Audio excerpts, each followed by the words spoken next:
When you talk, use the mic at the podium. That's what they got up there sitting in the audio. Todd Howard, Kingman. Ladies and gentlemen, I want to thank you all for coming. I know you all have valid concerns, and I'm sure that a lot of you have good, solid evidence. But what I want to talk to you about is no matter what you present here tonight, it's going to fall on deaf ears. Now, they've told you this is a jurisdictional matter. And the reason I wanted this nice lady here to point out the mission statement of the ADEQ is you are that jurisdiction. Do you understand? They have no jurisdiction about what comes out of the back of an airplane until it affects your health. Now, you have to, listen to me, what you have to do is you have to get your evidence together and you have to make a claim.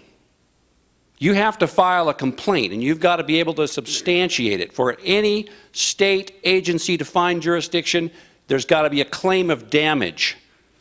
Do you understand that? It's very simple law. I guarantee you that the state agencies have jurisdiction when they want so many bucks for you running a stop sign.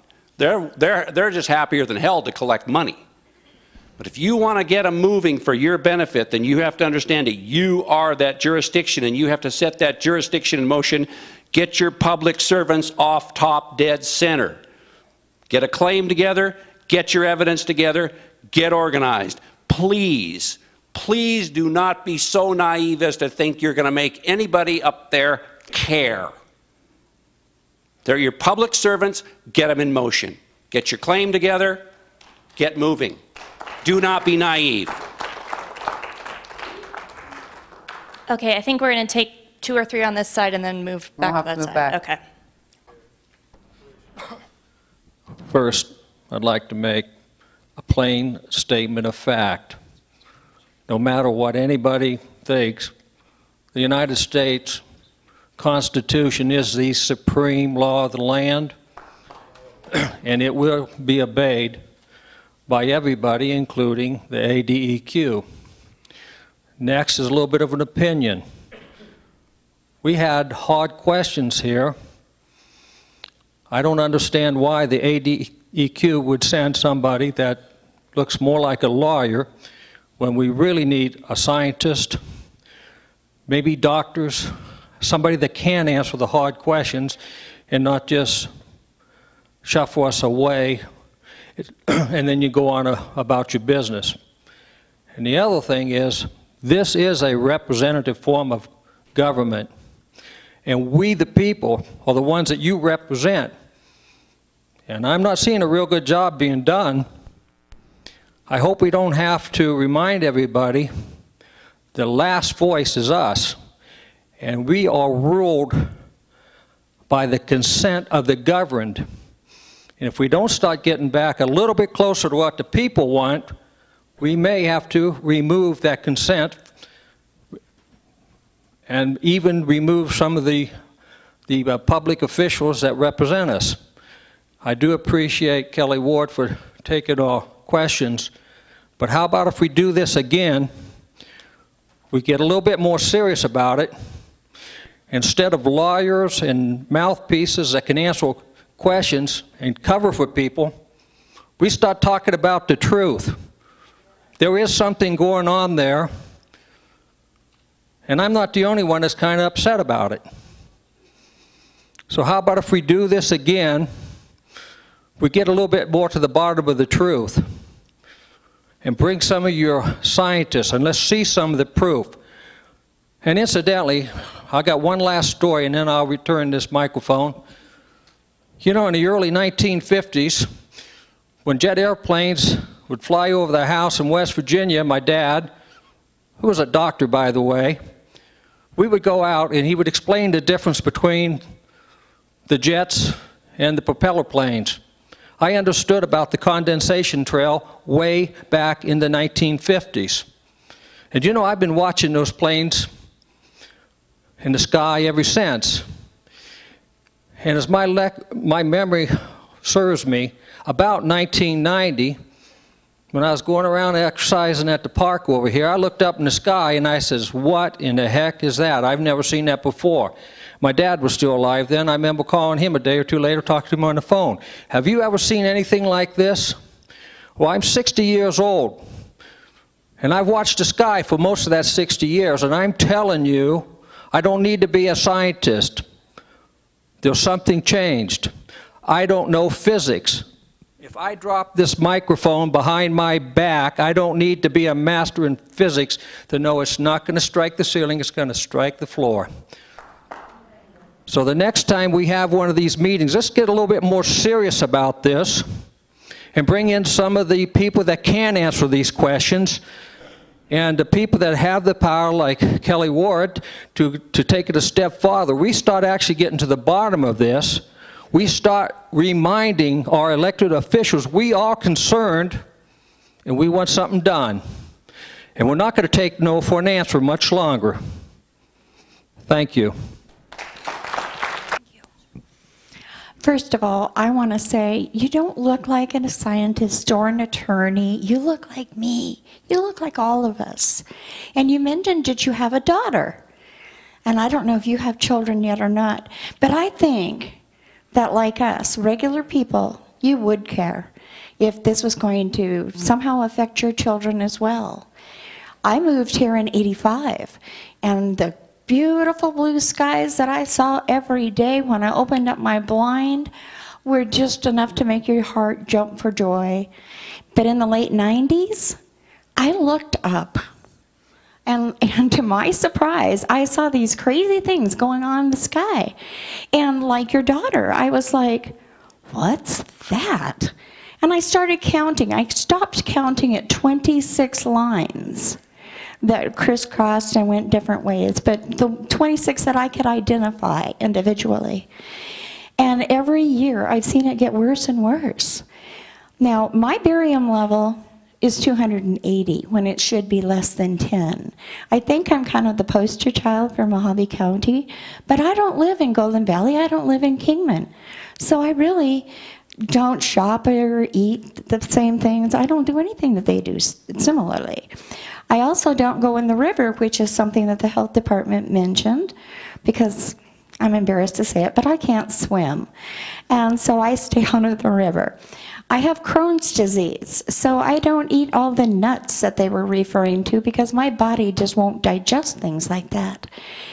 But I'm pleading with you, ladies, help us, join us, because you too have a skin in this game. Look up. I know that when we walk around in our daily lives, we're too busy looking to where we're going so we don't trip over something, or we're in a hurry to get where we're going, or we're driving and we're avoiding other cars. But just stop and look up and ask why, and help us. Once, whatever the source is, let's say it's an airplane, just for speculation. Once it leaves that airplane and it lands on Arizona, the ground, our airspace, our plants, our trees, our people, then doesn't it become your interest? Not even then? It's an airplane. Okay. Well, but after it's not in the airplane anymore. It's still an airplane. Okay, thank you. So this white hazy sky, no ability to analyze it. And the weather says it's a clear day. Yeah, no, I live up on a hill, okay? I see the horizon. And again, you know, like I moved here 6 years ago. The sky was beautiful and clear. In 2009, it started to get sprayed all the time. It is a white blanket, hazy muck all the time. It doesn't matter if we're being currently sprayed or not. It's always there. It's always there. You can't analyze that. There is. Plus, as I said, this is nanoparticle. Once this genie's out of the bottle, it's not going back in. And the plants, there's like what Rosalind Peterson is a, agricultural analyst for California. 50 million hectares of trees have died because of the fogging out, clouding out. They're not even making enough photosynthesis to maintain themselves. Plus, the toxicity of the aluminum and things are causing their roots to shut down, so they're not even uptaking water. This is a problem, kids. This is a big problem. This is death to plant life, death to bacteria, death to, right now, the species extinction rate is 150 to 200 a day. 73,000 a year.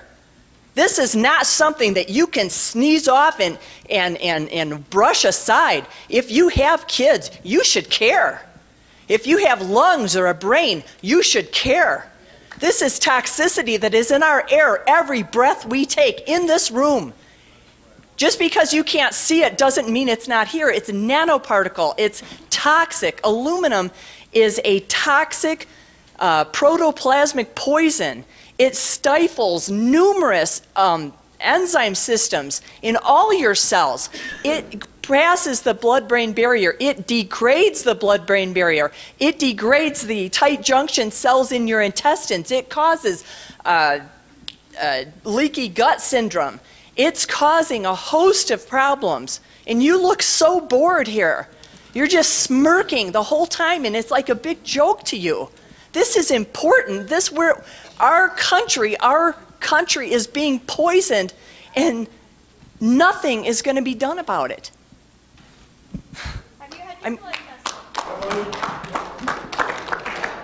Hi, my name's Angelique. I live in Clark County, Nevada. One thing I want to make clear here that hasn't been said is that these are not these programs are not exclusive to just our country. These are global. This is a photograph, a satellite photograph of our planet. This is not contrails, you guys. This doesn't happen with contrails. I also want to capitalize on what you just said. We've talked a lot about the detrimental effects of geoengineering on human health. Everything is dying right now. The birds, the bees, the bats, the fish, the trees. I've got a report with me here that is a 29-day global report on fish die-offs. We caught a blip on the news about the Monterey, California fish die-off on May 17th of this year.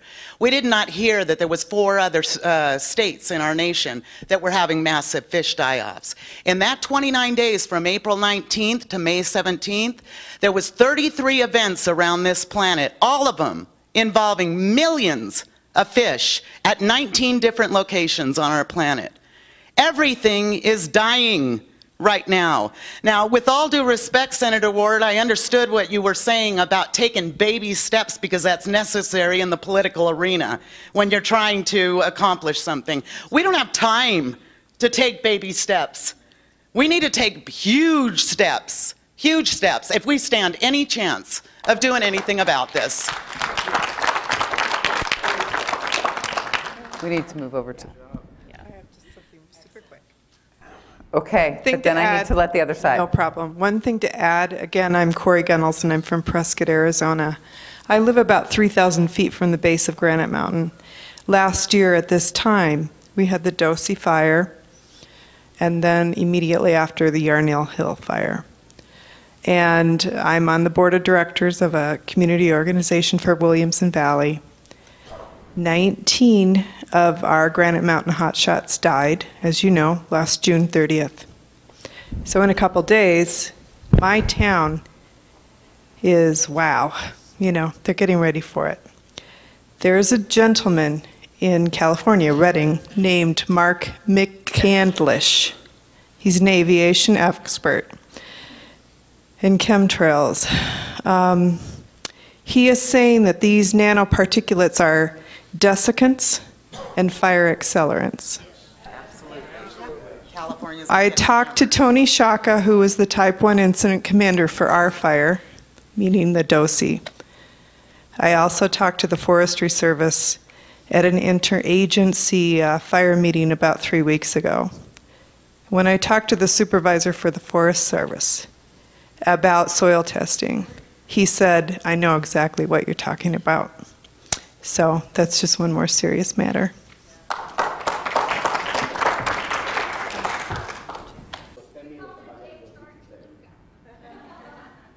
Hello, my name is Alexandra May Hunter. I have traveled here today from Phoenix, where I reside.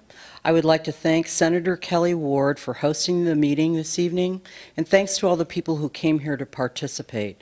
No other senator, be it state or federal level, has conducted a meeting of this nature with a state environmental agency. This is a precedent-setting event. And I thank Dr. Ward for having this forum so the public can present to both her and the ADEQ fact-based evidence that they may not have been aware of and that they need to be aware of so that they are